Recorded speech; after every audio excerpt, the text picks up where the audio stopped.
केंद्रीय सरकार ने केरोसिन के डिस्ट्रीब्यूशन को लेकर एक महत्वपूर्ण नोटिस जारी किया है। इसके मुताबिक आप केरोसिन रेशन दुकान के साथ साथ पेट्रोल पंप से भी दिया जाएगा। इस फैसले का उद्देश्य आम लोगों को आसानी से केरोसिन उपलब्ध कराना है, खासकर उन परिवार के लिए जो अभी भी इस पर निर्भर है। सरकार के अनुसार इस नए सिस्टम से सप्लाई चेन को मजबूत किया जाएगा और डिस्ट्रीब्यूशन में होने वाली गड़बड़ियों को कम किया जा सकेगा।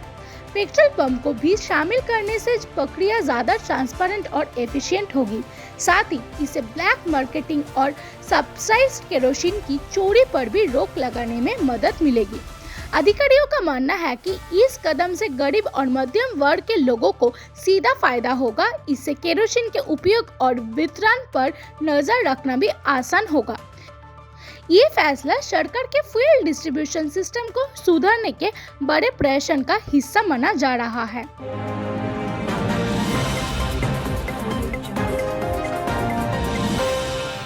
प्रधानमंत्री नरेंद्र मोदी ने अपने मास्टर रेडियो कार्यक्रम मन की बात में वेस्ट एशिया के वर्तमान संकट को लेकर देशवासियों से एकजुट होने की अपील की है।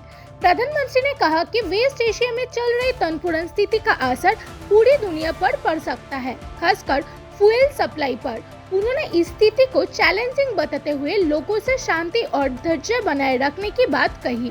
अपने संदेश में प्रधानमंत्री ने अफवाहों से दूर रहने की भी सलाह दी। उन्होंने जोर देकर कहा कि लोग सिर्फ सरकारी जानकारी पर ही भरोसा करें और किसी भी तरह की गलत खबर को फैलाने से बचें।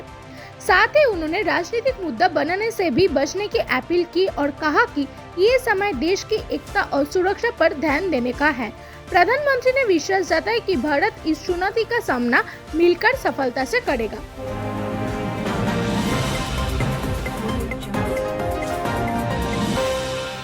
वेस्ट बंगाल असेंबली इलेक्शन से पहले इलेक्शन कमीशन ने राज्य में पुलिस प्रशासन में बड़ा बदलाव किया है।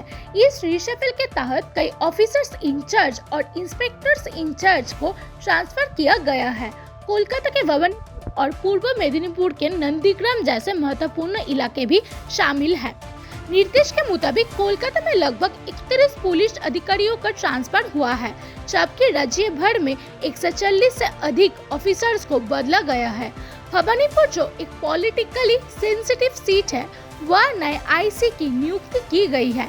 नंदीग्राम जो भी एक हाई प्रोफाइल कंस्टिट्यूएंसी माना जाता है, वह भी नए ऑफिसर्स को जिम्मेदारी दी गई है। इसके अलावा हल्दिया, कोलाघाट और इगड़ा जैसे इलाकों में भी पुलिस अधिकारियों का बदलाव किया गया है।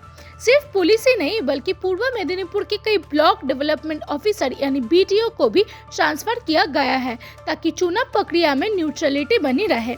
इलेक्शन कमीशन का कहना है कि ये कदम फ्री और फेयर इलेक्शन सुनिश्चित करने के लिए उठाए गए हैं। हालांकि इस फैसले पर राजनीतिक प्रतिक्रिया भी सामने आई है, जहां मुख्यमंत्री ममता बनर्जी ने इस पर आपत्ति जताते हुए इसे राज्य के अधिकार में हस्तक्षेप बताया है।